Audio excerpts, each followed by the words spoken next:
Tout va changer. Ce que vous allez entendre dans les prochaines minutes pourrait bouleverser tout ce que vous pensiez savoir. Franklin Nyamsi, reconnu pour ses analyses pointues et sa vision unique, s'apprête à faire une révélation capitale, une vérité cachée, des secrets jusqu'ici bien gardés. Restez bien avec nous, car cette vidéo pourrait bien être le tournant que vous attendiez. Comparaison symbolique des emblèmes de l'Alliance des États du Sahel, de la Confédération des États du Sahel et de la CEDEAO. Deux visions opposées de l'Afrique. J'ai pris des heures et des heures à regarder sous toutes les coutures le nouveau logo, le nouvel emblème de la Confédération des États du Sahel. Mais je ne me suis pas contenté de le regarder lui. J'en ai profité pour regarder à nouveau l'emblème de l'organisation néocolonisée et moribonde de la CEDEAO. Et je me suis rendu compte qu'une simple comparaison esthétique et une analyse symbolique des deux emblèmes prouvent exactement la nature non seulement vertueuse, positive, la nature fondamentale de la démarche de la Confédération des États du Sahel. Mais quand on regarde rétrospectivement l'emblème de la CEDEAO, on comprend, à travers l'analyse symbolique de cet emblème, de ce logo, on comprend que la CEDEAO était vouée sur le plan spirituel à sa perte, avec un tel emblème. D'abord, il est important que vous sachiez que l'homme se définit entre autres comme étant un animal symbolique. C'est-à-dire, il n'existe pas seulement sur le plan de la matière, du corps. L'homme existe aussi sur le plan de l'esprit, sur le plan immatériel, sur le plan invisible. Et quels sont les instruments que l'homme utilise pour traduire dans le monde matériel les réalités du monde immatériel, les réalités du monde invisible? Ces instruments sont entre autres le langage. Quand je parle, je fais vibrer sur le plan de la matière des idées qui existent sur le plan de l'esprit.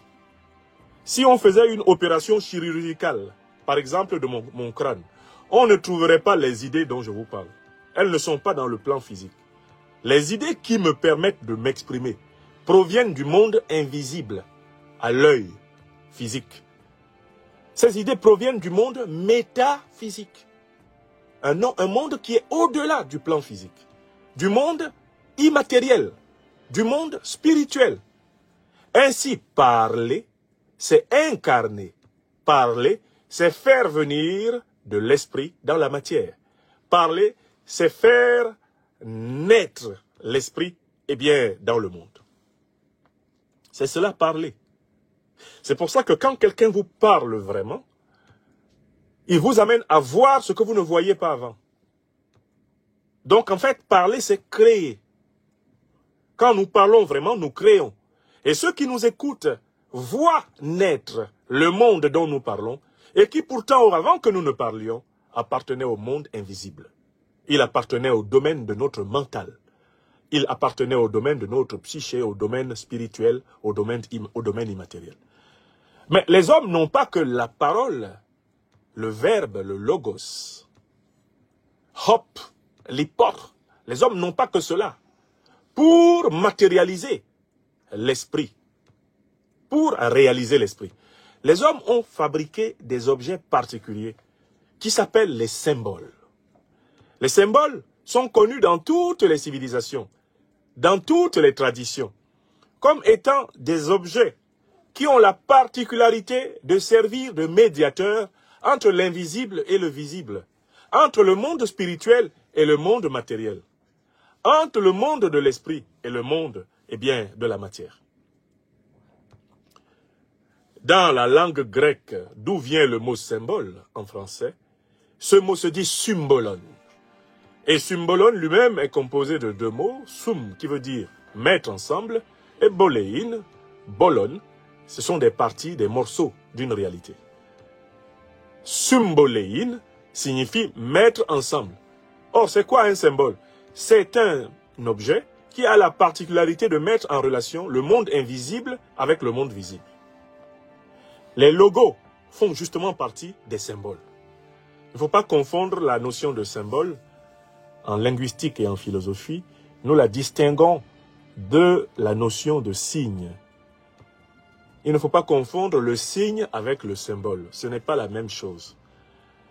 Un signe, c'est un objet qui nous indique autre chose que lui-même. Et un signe permet rapidement de voir ce qu'il signifie, son signifié. Par exemple, quand vous conduisez, vous arrivez sur un rond-point, en France par exemple, ou un peu partout en Afrique, vous trouvez une flèche qui vous dit dans quelle direction vous avez le droit d'aller avec votre voiture. Eh bien, ce panneau de direction-là, ça c'est un signe, ce n'est pas un symbole. Parce que le panneau vous donne entièrement la signification du message qu'il vous adresse. Roulez à droite. Allez dans ce sens. Quand vous trouvez par exemple un panneau rouge avec une barre blanche qui signifie sens interdit, vous comprenez que vous n'avez pas le droit d'entrer frontalement dans cette rue-là. N'est-ce pas? Ça, ce sont des signes. Les signes sont des objets qui indiquent clairement ce dont ils parlent. Alors que les symboles sont des objets qui n'indiquent pas clairement ce dont ils parlent. Pour comprendre un symbole, il faut faire un effort d'interprétation. Et quel que soit l'effort d'interprétation que l'on va faire, on ne pourra jamais entièrement maîtriser toutes les significations potentielles du symbole. Le symbole est donc un médiateur entre le monde physique et le monde métaphysique. Le symbole est un médiateur entre le monde visible et le monde invisible.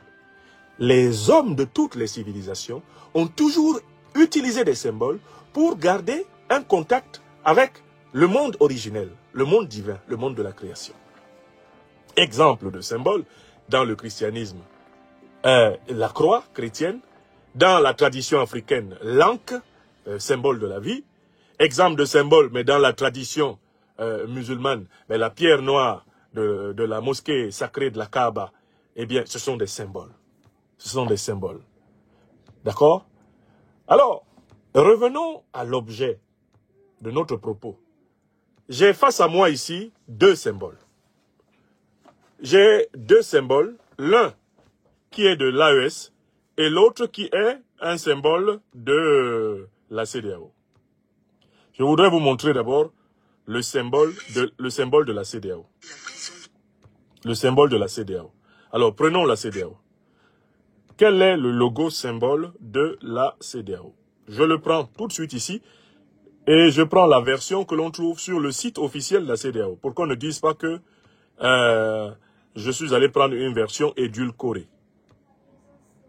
Donc, je clique sur les images.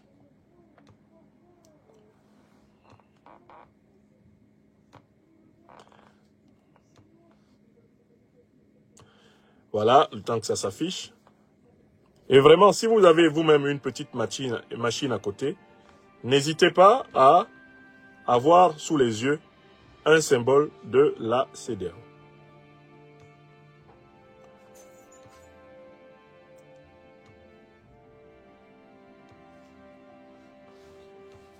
Je voudrais pouvoir vous le montrer en même temps que je vous le commente, ce qui exige que je le laisse s'afficher. Je compte bien sûr sur votre patience. Alors, image. Ah, il est tellement moribond qu'il ne veut pas s'afficher celui-là.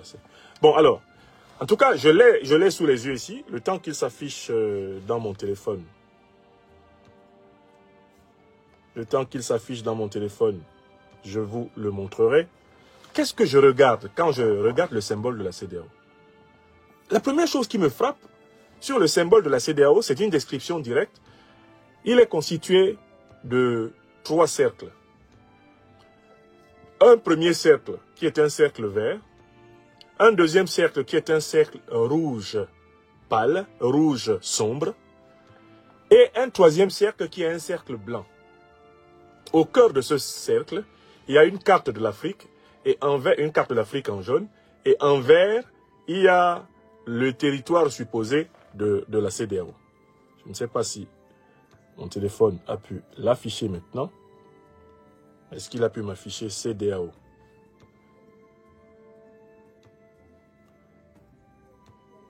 Bon, je continue à vous le décrire parce que vous devez le connaître. Je l'ai sous les yeux sur ma grande machine. Voilà l'organisation du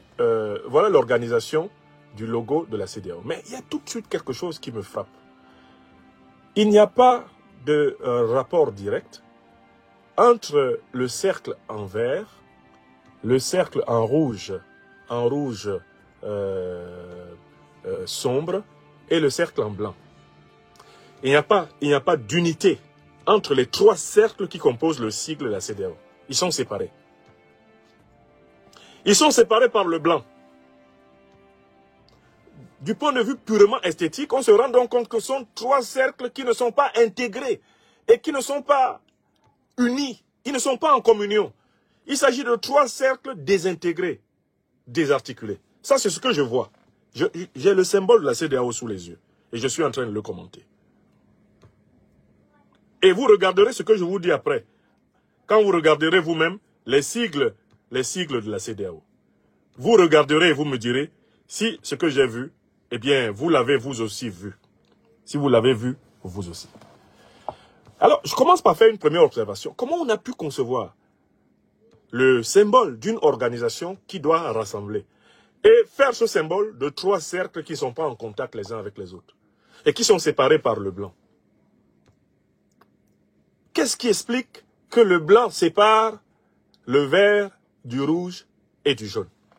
Qu'est-ce qui explique le fond blanc qui domine le cercle de la CEDEAO? Qu'est-ce que cette couleur blanche qui sépare les trois cercles de couleur principale? Qu'est-ce que cette couleur blanche vient faire là? Eh bien, je fais la projection suivante. Les concepteurs de ce logo ont voulu exprimer le défaut d'unité vraie, le défaut d'union vraie. Ils ont voulu expliquer le bric-à-brac, le montage artificiel qui a constitué la CEDEAO. Le fait que la couleur blanche s'intercale entre le cercle vert, le cercle rouge sombre et le cercle blanc indique très bien que cette organisation est à l'origine sous l'influence d'une civilisation à laquelle la couleur blanche est attribuée comme son emblème. Regardez à nouveau, hein. C'est le blanc qui domine là-bas. C'est le blanc qui divise. C'est le blanc qui écartèle les cercles des couleurs fondamentales africaines. Hein? Dans le logo de la CEDEAO. Ça, c'est ma première remarque. Trois cercles désarticulés. Écrivez ça. La CEDEAO est constituée de trois cercles chromatiques désarticulés. C'est quand on regarde le logo, on se rend compte que le logo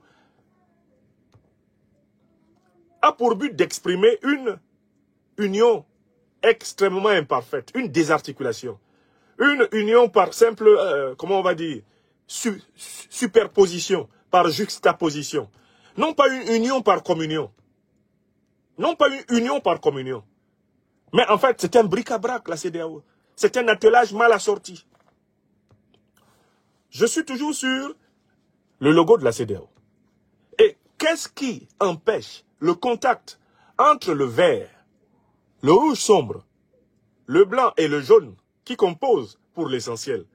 Eh bien, le logo de la CEDEAO, c'est le blanc. Le blanc est la couleur qui écartèle, la couleur qui divise. Un peu pour nous rappeler sans doute le fameux partage de Berlin. L'Afrique partagée par l'Occident, sans les Africains. C'est ce partage de l'Afrique par le blanc que l'on retrouve dans le logo de la CEDEAO. Vous voyez, parfois les gens dessinent en croyant qu'ils sont en train de faire quelque chose de très original, alors qu'ils sont en train de reproduire une bêtise. Les concepteurs du logo de la CEDEAO ont restitué son origine non africaine à travers cette séparation des couleurs fondamentales par la couleur blanche, qui elle-même n'est que la somme en fait de toutes les couleurs. Il y avait déjà un aveu de taille. Je continue à regarder le logo de la CEDEAO, le symbole de la CEDEAO. Je passe à un deuxième niveau, c'est l'analyse des couleurs. Il y a le vert. En effet, le vert, c'est une couleur qui symbolise la vie, qui symbolise la renaissance, qui symbolise en quelque sorte vraiment l'éternité et l'immortalité. Dans toutes les traditions, cette couleur-là qui renvoie au végétal, eh bien, a ce sens. on retrouve ce vert-là du côté de la CEDEAO. Mais ce vert du côté de la CEDEAO n'est pas un vert suffisamment enraciné parce que comme c'est un vert qui a été posé sur du blanc, c'est un vert trop clair. Bon.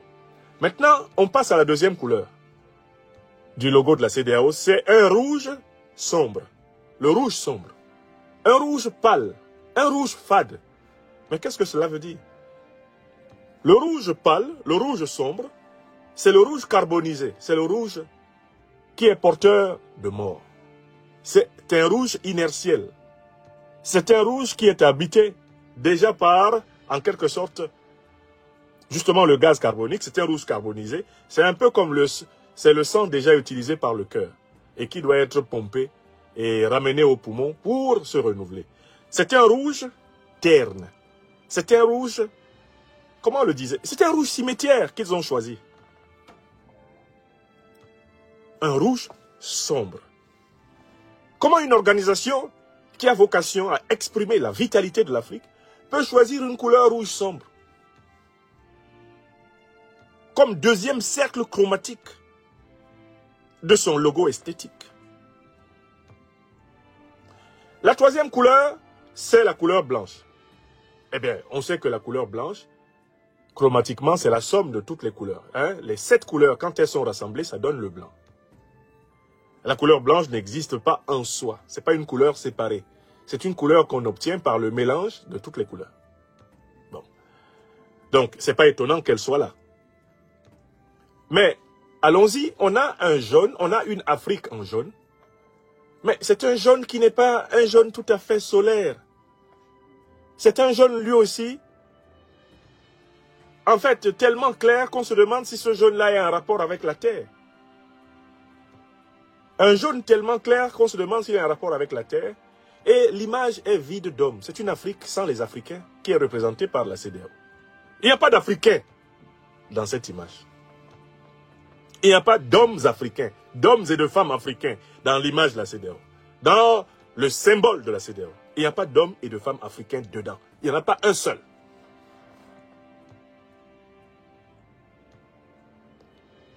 Vous voyez?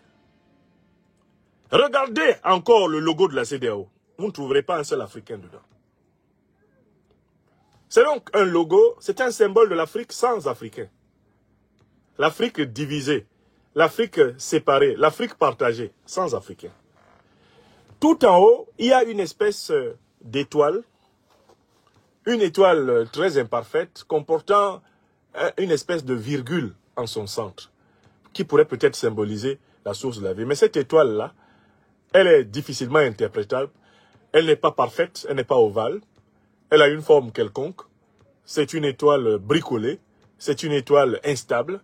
Et une fois de plus, même les couleurs de ce rouge sombre qui constitue la deuxième couche chromatique, même ces couleurs-là sont à nouveau divisées par du blanc.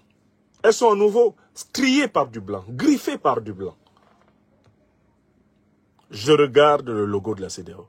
Et je constate que ce logo témoigne en fait d'une organisation qui n'a pas été conçue dans un esprit d'union véritable.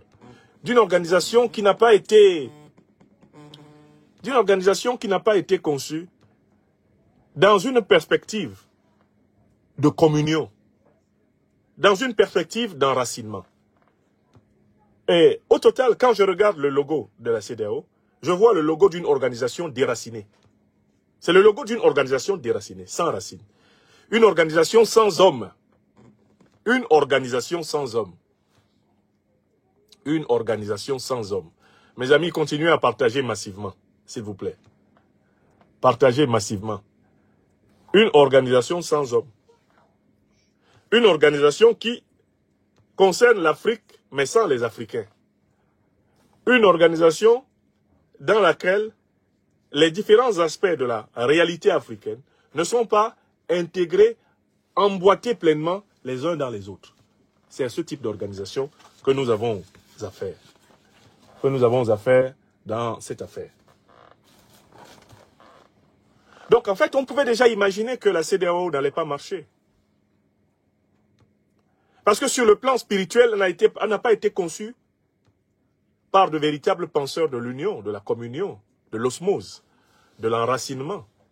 Le logo de la CEDEAO est un logo, c'est un symbole d'une organisation déracinée. Une organisation étrangère à l'Afrique.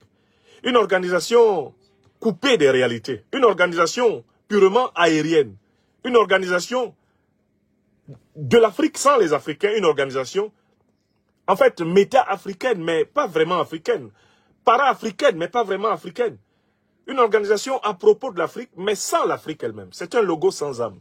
C'est un logo sans vie. C'est un logo mortifère. La CEDEAO, son logo là, il est mortifère.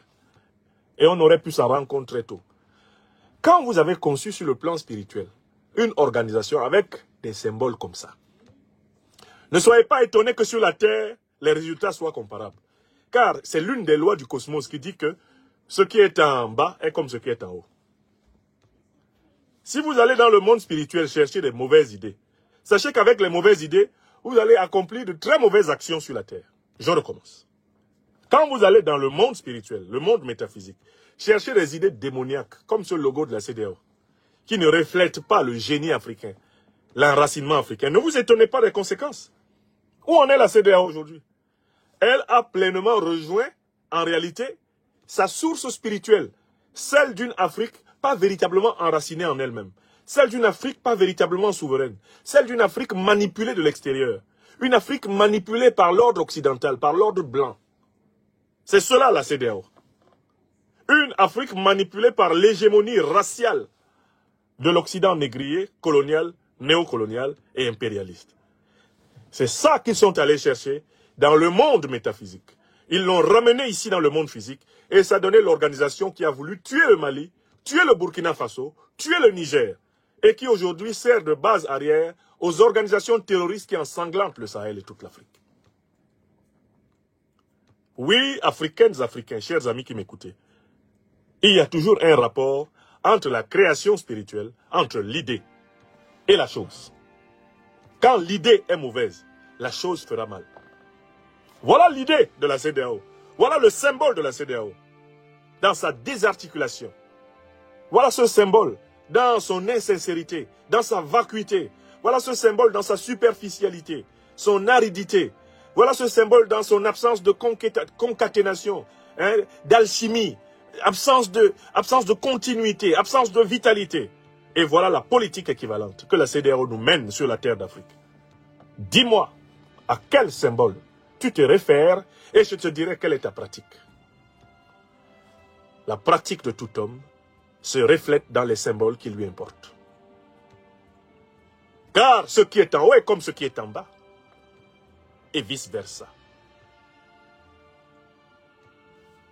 Voilà le symbole, voilà le logo de la CEDEAO. Maintenant, je vous invite à traverser pour commenter avec moi le logo de l'AES. La Confédération de l'Alliance des États du Sahel nous offre un logo d'une richesse symbolique, d'une puissance symbolique extraordinaire. Une puissance symbolique extraordinaire. J'espère que je pourrai trouver plus facilement ici. Voilà. Vous voyez, ça s'affiche. J'ai voulu afficher le symbole de la CEDEAO. Mon téléphone a refusé. Vous voyez, les machines, je ne sais pas si elles sont habitées. Je ne sais pas. Hein. Mais là, je clique AES, c'est déjà affiché. Je clique AES, AES est déjà affiché. Alors, le symbole de l'AES, le logo de l'AES a été conçu d'une manière originale. D'abord, on se rend compte qu'il est composé de 1, 2, 3, 4 cercles chromatiques. Un cercle rouge vif, rouge sang. Un cercle vert, non pas un vert pâle, mais un vert robuste et puissant.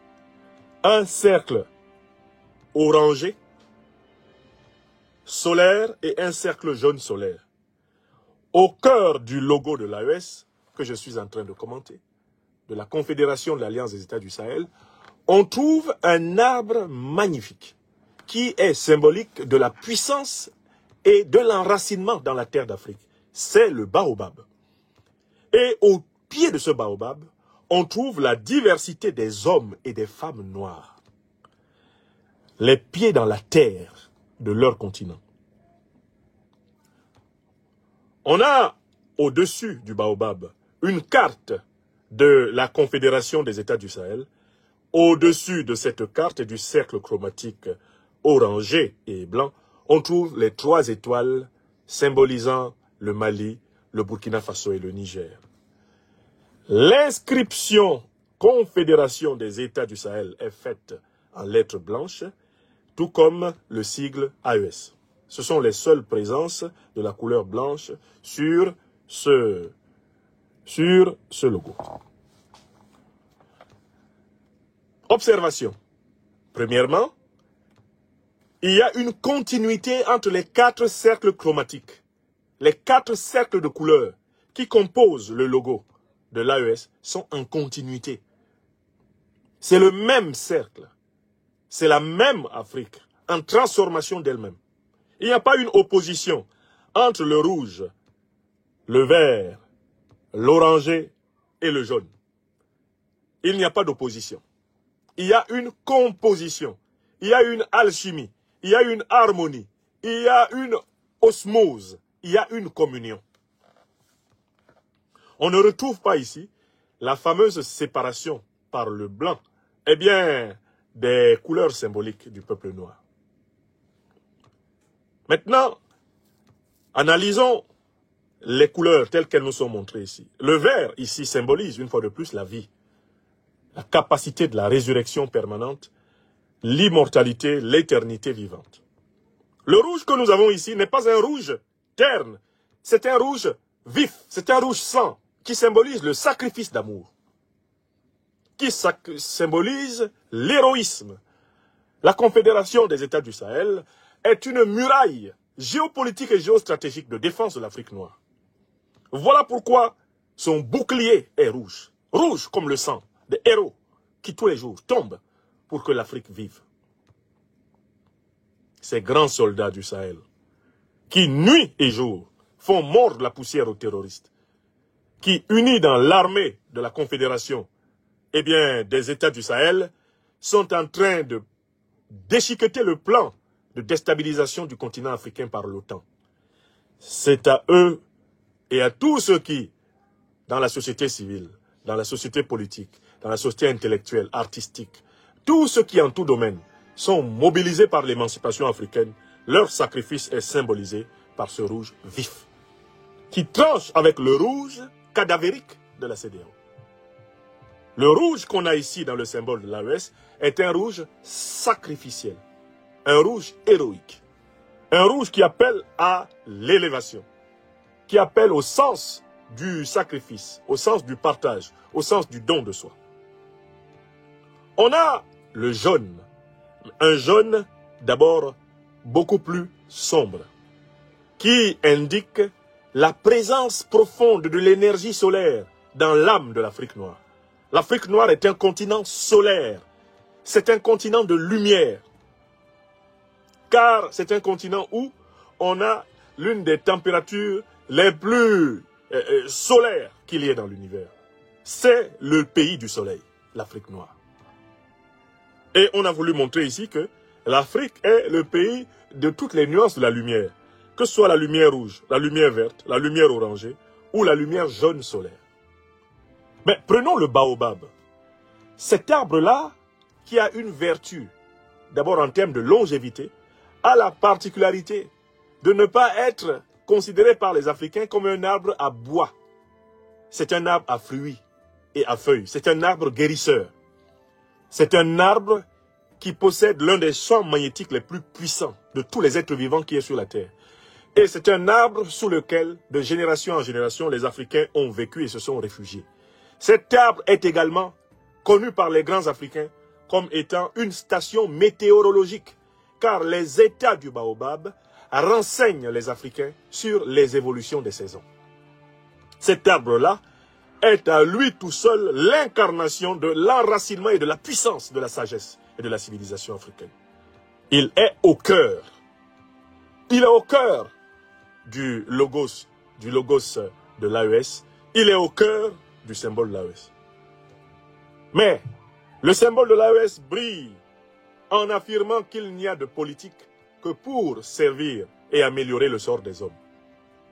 Les Africains sont présents. Le peuple africain est au pied du baobab, du symbole de l'AES. L'AES ne conçoit pas une Afrique sans les Africains. Une Afrique vidée des peuples africains. Une Afrique éthérée. Une Afrique abstraite. Non. Les hommes et les femmes d'Afrique sont là. Les vieillards et les enfants, les jeunes Africains sont là. Dans le peuple rassemblé au pied de l'arbre. Ainsi, nous avons un symbole qui affirme la vitalité africaine, la puissance africaine, l'enracinement de l'Africain dans sa terre, la sacralité de la terre africaine. Avec un tel symbole, on ne peut réaliser qu'une lutte pour la souveraineté, pour la prospérité, pour la dignité, pour la liberté des peuples africains. Ici encore s'applique ce que je vous disais tout à l'heure. Ce que nous allons chercher dans le monde spirituel détermine ce que nous réalisons dans le monde matériel. Avec un tel symbole, on peut mener une politique de souveraineté. On peut mener une politique guidée par la trilogie malienne. Souveraineté, liberté de choix stratégique, défense des intérêts vitaux. Quand vous avez une conception esthétique aussi spirituellement dense et profonde de votre enracinement, de votre dignité, de votre puissance, de votre capacité, de la force de l'union et du rassemblement, vous pouvez agir et transformer l'histoire. Oui, quand on regarde le symbole de l'AES et qu'on le compare au symbole de la CEDEAO, on comprend pourquoi les peuples africains, dans leur écrasante majorité, préfèrent l'AES à la CEDEAO.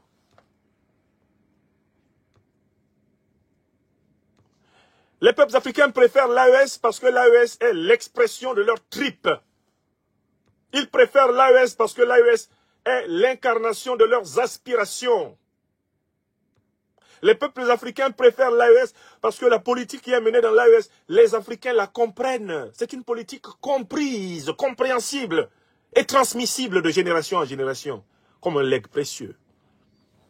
Les Africains préfèrent l'AES à la CEDEAO parce que la politique de l'AES leur est clairement expliquée. Et ils voient la différence au niveau des résultats entre cette politique et celle des vassaux de la CEDEAO, soumis au néocolonialisme français, à l'impérialisme occidental et moyen-oriental. Les Africains connaissent la différence. Voilà pourquoi la simple vue du logo de la Confédération des États du Sahel réjouit notre cœur. Quand nous voyons ce logo, nous sommes apaisés. Nous sommes contents. Nous nous sentons reconnus. Nous nous sentons de retour dans le siècle. Nous nous sentons de retour aux affaires de notre terre africaine. Nous nous sentons en capacité d'être les maîtres de notre destin. Le symbole de l'AES est un mantra, c'est un mandala. C'est la condensation des énergies vitales créatrices de la civilisation négro-africaine. Les couleurs fondamentales qui sont mises en mouvement dans ce symbole provoquent une transformation de celui qui le médite. Les symboles sont faits pour être médités, afin de pouvoir refléter sur la terre les qualités spirituelles dont ils sont des projections. Oui, quand on prend le symbole de la CEDEAO et qu'on le compare à celui de l'AES, il n'y a pas photo. Je dis bien, il n'y a pas photo.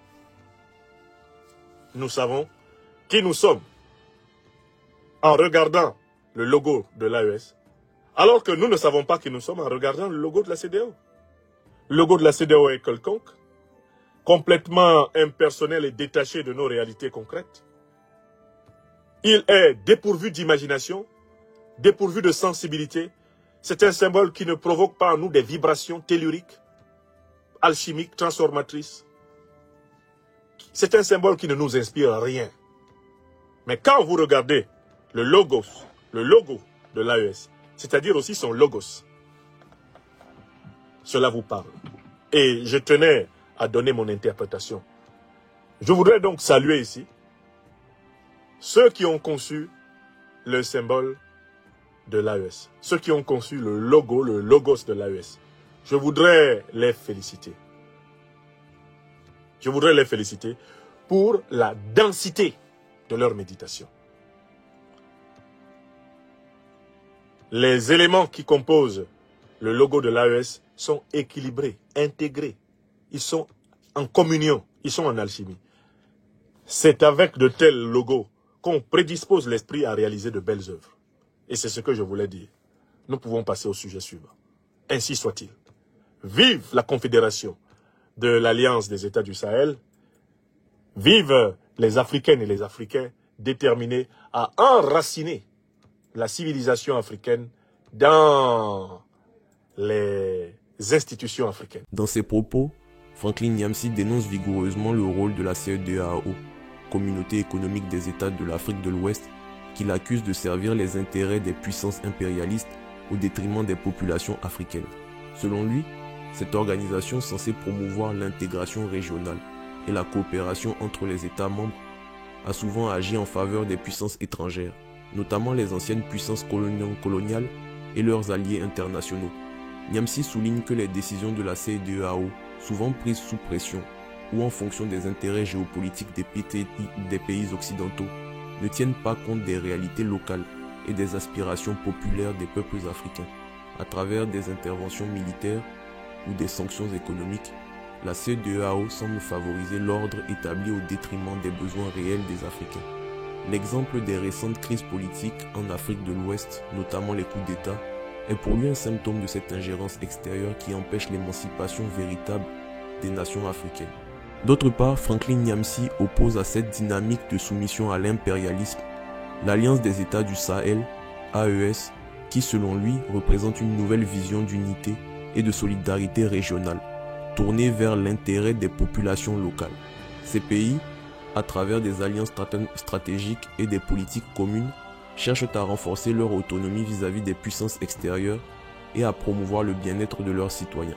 En contraste avec la CEDEAO, qui semble être une institution plus soucieuse des pressions internationales, l'AES agit, selon Nyamsi, dans une perspective de coopération interafricaine, où la priorité est donnée aux défis communs du développement, de la sécurité et de la souveraineté. Pour lui, l'AES incarne un modèle de résistance face aux ingérences extérieures, une véritable alternative pour l'Afrique qui veut se réapproprier son destin. Analyse. L'analyse de Nyamsi met en lumière deux visions diamétralement opposées de l'Afrique contemporaine. D'un côté, la CEDEAO, institution multinationale censée défendre les intérêts de ses membres, semble être perçue par Nyamsi comme une organisation influencée par des forces extérieures, dont les priorités ne correspondent pas à celles des peuples africains. L'accent est mis sur les décisions qui favorisent souvent la stabilité politique en ligne avec les intérêts de l'Occident, quitte à ignorer les demandes populaires de changement ou de réformes internes. Cette critique repose sur l'idée que, malgré ses objectifs déclarés de paix et de prospérité, la CEDEAO a parfois agi comme un instrument de la politique internationale, au lieu d'être un véritable moteur d'émancipation pour l'Afrique. L'Alliance des États du Sahel, AES, quant à elle, est perçue par Nyamsi comme un espace où les pays africains peuvent se rassembler pour défendre leurs intérêts communs, loin des pressions extérieures. Elle représente selon lui une réponse aux défis multiples du Sahel, notamment la sécurité, le développement économique et l'autonomie politique, tout en restant fidèle à une logique de solidarité interne.